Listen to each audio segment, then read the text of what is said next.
Hello hi welcome to global civil engineering consultancy. చాలా మంది students US వెళ్ళి masters complete చేసి జాబ్ చేయాలని అనుకుంటారు, ఎందుకంటే ఇండియా కన్నా పే ఎక్కువ ఉంటుంది కాబట్టి. బట్ చాలా మంది భయపడేది ఏంటంటే కాలేజెస్కి ఎక్కువ ఫీజెస్ ఉంటాయి, మంత్లీ ఎక్స్పెన్సెస్ చాలా ఎక్కువ ఉంటాయి. ఫర్ ఇన్ కేస్ మీరు కాలేజ్లో జాయిన్ అయిన ఫస్ట్ డే నుంచే మీరు అఫీషియల్గా బయట వర్క్ చేస్తూ మాస్టర్స్ కంప్లీట్ చేసే ఆపర్చునిటీ ఉండే కాలేజెస్ని వాటిని ఏమంటారు డే 1 CPT కాలేజెస్ అంటారు. సో జనరల్గా అవన్నీ ప్రైవేట్ కాలేజెసే ఉంటాయి.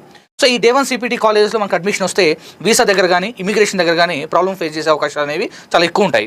There is a one public university, mark my word, there is a public university in US. So మీరు డే 1 నుంచే బయట అఫీషియల్గా జాబ్ చేస్తూ మీరు మాస్టర్స్ చేసుకోవచ్చు.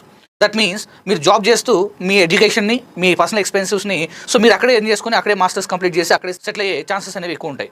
ఇది అందరికీ ఇస్తుందంటే అందరికీ ఇవ్వదు. ఎవరికైతే 5 years ప్లస్ గ్యాప్ ఉండి రియల్ టైం వర్క్ ఎక్స్పీరియన్స్ ఉందో సో వాళ్ళకి ఈ డే 1 CPTని ఇస్తుంది. ఇలా కొన్ని యూనివర్సిటీస్కి యూనిక్ ఫీచర్స్ ఉన్నాయి మనకి. To know this type of unique universities, contact this number.